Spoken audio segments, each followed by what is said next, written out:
Lembrar é o sonho de consumo de todo estudante. O estudante de direito, por exemplo, ele precisa lembrar temas complexos e abstratos, como, por exemplo, leis, normas, teorias, princípios. Durante uma prova, o estudante se depara com teoria funcionalista, teoria finalista, teoria da imputação, artigo X, lei Y, jurisprudência, tratado, etc. E como é que a gente lembra de tudo isso? Embora exista um alto grau de complexidade no processo orgânico de memorização, e aí a gente fala em sinapse, química, neurônio, cérebro, etc., o fato é que o conceito principal é bastante simples de entender. Não existe nada de difícil aqui, olha só. Lembrar é recuperar a informação em algum lugar da sua memória. Quando a gente quer recuperar uma informação da memória de longo prazo, a gente fala em recuperação ativa. Em apertada síntese, portanto, a gente pode dizer que recuperação ativa é a capacidade de relembrar o que foi estudado. Durante a prova, por exemplo, a gente precisa recordar o que foi estudado. É bastante comum, contudo, surgir aquele famoso branco. O branco é a incapacidade de recuperar essa informação que a gente estuda.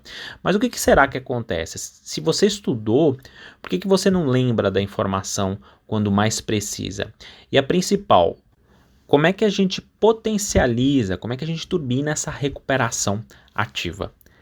Na prática, a nossa memória ela não recupera uma cópia fiel do que foi estudado. O que a gente faz é reconstruir aquilo que a gente estuda. Essa reconstrução é sempre imperfeita, cheia de lacuna, cheia de buraco. Nunca vai ser uma cópia fiel. Eventuais lacunas são preenchidas de forma inconsciente com conhecimentos próprios, cultura pessoal, etc. Quem descobriu isso foi o psicólogo britânico Frederick Bartlett.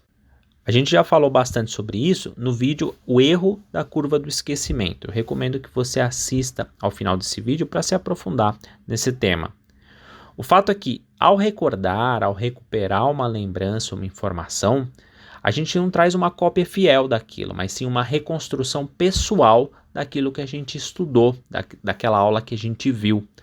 Um ponto importante é que, quanto mais abstrata a informação, mais difícil é a recuperação, mais difícil é essa reconstrução da memória. Isso ocorre porque o cérebro ele utiliza pistas para recuperar as informações na memória de longo prazo. Quanto mais concreta e evidente forem as pistas, melhor vai ser a recuperação da informação. O problema é que informações com alto grau de abstração apresentam poucas ou nenhuma pista. Além de ser difícil de colocar essa informação na memória de longo prazo, é também complicado recuperá-las quando necessário, por exemplo, durante uma prova. Tem muita dificuldade para lembrar dessa informação. Você pode estar se perguntando, e o que fundamenta o branco na hora da prova? 2 pontos principais. O primeiro é, como a gente já estudou acima, o grau de abstração da informação. E o segundo é a opção por métodos de estudo pouco eficientes. E o motivo é bastante simples. A opção por métodos que demandam menos energia sempre é o modelo adotado de forma inconsciente pelo nosso cérebro. Em outras palavras, o corpo ele sempre opta pela economia de energia. A seleção do método que demanda um gasto maior de energia ocorre quase sempre de forma voluntária ou consciente. É mais comum, por exemplo, a gente observar alunos dentro de uma sala de aula grifando o texto do que elaborando o próprio resumo. Isso ocorre porque grifar o texto demanda menos esforço do que elaborar o próprio resumo. O problema é o seguinte, os meios que demandam menos esforço do cérebro são, como regra, os meios menos efetivos, justamente porque não concretizam de forma adequada a informação na memória de longo prazo. Esse processo de colocar as coisas na memória de longo prazo é chamado por alguns especialistas de codificação. A codificação, em síntese, é aquilo que transfere uma informação da memória de curto prazo para a memória de longo prazo. Os instrumentos utilizados para essa codificação, para essa transferência de informação, podem ser resumos, flashcards, autoexplicação e também os mapas mentais, muito utilizados aqui nos cursos do direito desenhado. Quanto melhor o instrumento utilizado, melhores são as pistas deixadas e por isso melhor vai ser a recuperação, vai ser lembrar dessa informação. A gente pode concluir que o branco ele ocorre porque a codificação foi mal feita, principalmente porque o aluno utilizou um método inadequado ou pouco eficiente de estudo. Aliás, o aluno pode, em muitos casos, utilizar bons métodos, mas de forma inadequada.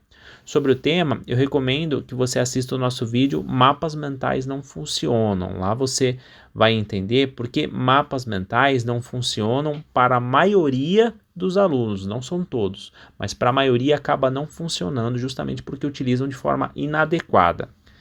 O ideal, portanto, é utilizar boas estratégias de estudo, por exemplo, a repetição espaçada, para melhorar a recuperação da informação. A gente pode concluir então que é possível sim potencializar, ou seja, turbinar a recuperação ativa. E o que eu quero dizer quando eu falo em recuperação ativa turbinada, potencializada, é o seguinte: ela pode ser compreendida como uma recuperação imediata, uma recuperação mais rápida da informação que tem pistas fortes, dado que o estudante utilizou, durante o processo de aprendizagem, instrumentos fortes de codificação. Por exemplo, ele utilizou um mapa mental, repetição espaçada, etc.